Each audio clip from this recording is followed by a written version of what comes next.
Acuerdo sobre las víctimas del conflicto. Reconocer y reparar las víctimas contribuirá a la reconciliación de toda la ciudadanía colombiana. Yendo al grano, uno de los dilemas más difíciles que debe afrontar una sociedad al transitar de la guerra a la paz es cómo juzgar las atrocidades cometidas por los actores que están sentados en la mesa dispuestos a dejar la violencia. Esto es particularmente difícil en conflictos largos donde hay diversas responsabilidades y se han degradado los métodos bélicos. Sobre todo en el mundo moderno, pues desde hace casi 2 décadas existen instrumentos de justicia global para evitar que los crímenes que ofenden a la humanidad, aun los cometidos en contexto de guerras, queden en la impunidad.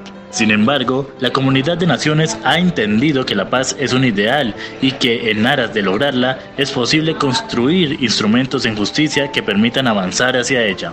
El sistema integral busca sobre todo el reconocimiento de las víctimas y de las responsabilidades por parte de quienes han cometido crímenes atroces. También busca garantizar la seguridad jurídica a quienes participen en él. Es, en últimas, un instrumento que pretende cerrar el ciclo de violencia del país sin impunidad. Más de 3.000 víctimas participaron en 4 foros en Colombia organizados por las Naciones Unidas y la Universidad Nacional, y 60 víctimas viajaron a La Habana para dar sus testimonios directos a la mesa de conversaciones y ofrecer sus recomendaciones con el apoyo de la Conferencia Episcopal, las Naciones Unidas y la Universidad Nacional, sin contar las más de 17.000 propuestas que por diferentes medios enviaron las víctimas. ¿Cómo se logrará? Por medio de las claves del acuerdo. ¿Y cuáles son las claves del acuerdo? Número 1. Comisión para el esclarecimiento de la verdad, la convivencia y la repetición. Ese es un órgano independiente, temporal y extrajudicial que debe contribuir a establecer lo que ocurrió en el conflicto y dar una explicación sobre ello. Debe promover el reconocimiento a las víctimas, el reconocimiento de responsabilidad de quienes estuvieron directa o indirectamente en la guerra. La comisión estará conformada por 11 personas, elegidas por el mismo mecanismo que seleccionará a los magistrados que harán parte de la Jurisdicción Especial para la Paz. El mandato de la comisión es por 3 años y debe tener despliegue en las regiones donde el conflicto ha sido más fuerte. Asimismo, tendrá enfoque de género y étnico. Sus audiencias deben ser públicas y estar orientadas a que la sociedad se reconcilie. Al final debe producir un informe para el conocimiento público. Número 2. Unidad para la búsqueda de personas dadas por desaparecidas en el contexto y en razón del conflicto. Es un organismo de alto nivel de carácter humanitario que debe coordinar todas las acciones necesarias para la búsqueda de personas.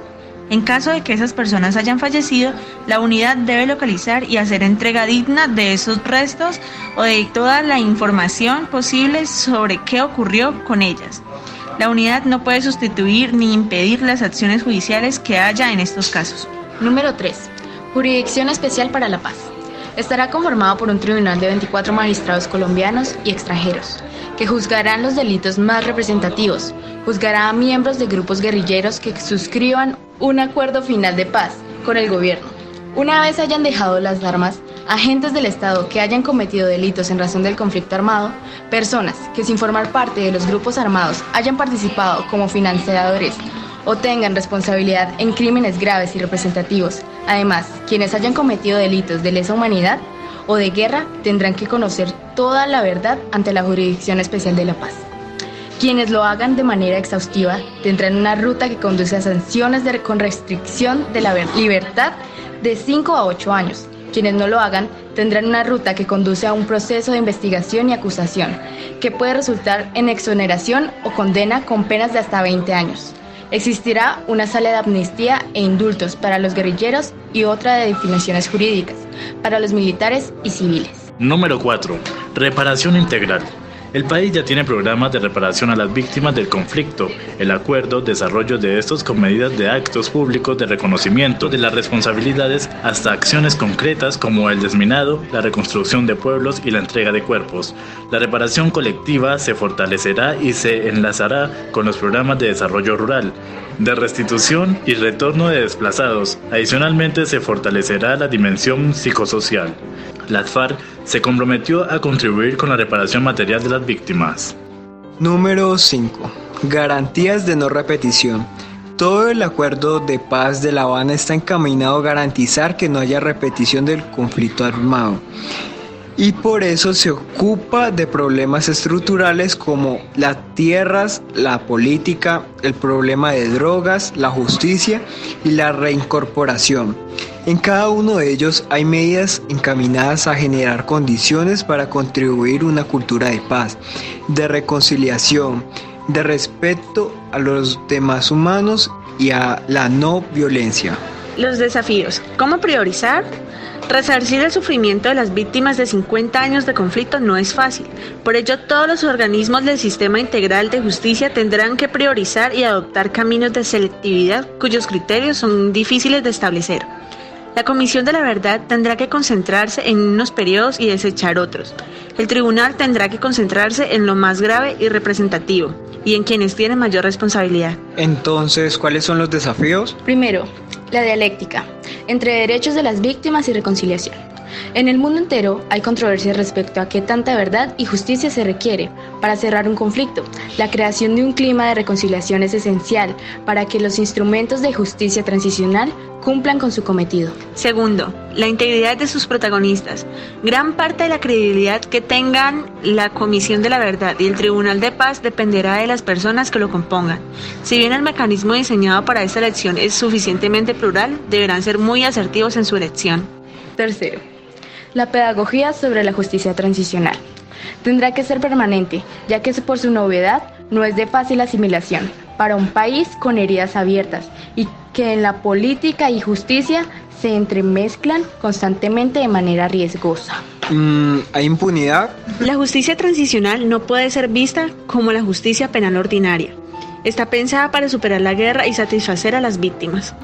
Busca satisfacer integralmente los derechos de las víctimas, mientras permite dejar atrás el conflicto. Esta justicia apalanca principios de verdad, justicia, reparación y no repetición. La justicia transicional no puede ser vista como la justicia penal ordinaria. Está diseñada para superar la guerra y satisfacer a las víctimas. El fin del conflicto debe contribuir a garantizar el cese de violaciones e infracciones y es también una oportunidad para garantizar la satisfacción de los derechos de las víctimas, la terminación definitiva de las hostilidades, brindando condiciones para que las víctimas se expresen sin miedo y reciban el reconocimiento que les corresponde, una oportunidad para que todos a quienes les quepan responsabilidad por violaciones a los derechos humanos o infracciones al DIH hagan el correspondiente reconocimiento y en consecuencia una oportunidad para aplicar con mayor efectividad medidas que garanticen la verdad, la justicia, la reparación y la no repetición. Y para terminar, otras medidas de primer orden tomadas en el marco de la discusión del punto 5, víctimas, han sido la firma de medidas y protocolos para adelantar los programas de limpieza y descontaminación de los territorios de minas antipersonal, artefactos explosivos improvisados y municiones sin explotar, o restos de explosivos de guerra. Medidas inmediatas humanitarias de búsqueda, ubicación, identificación y entrega digna de restos de personas dadas por desaparecidas en el contexto y con ocasión de conflicto.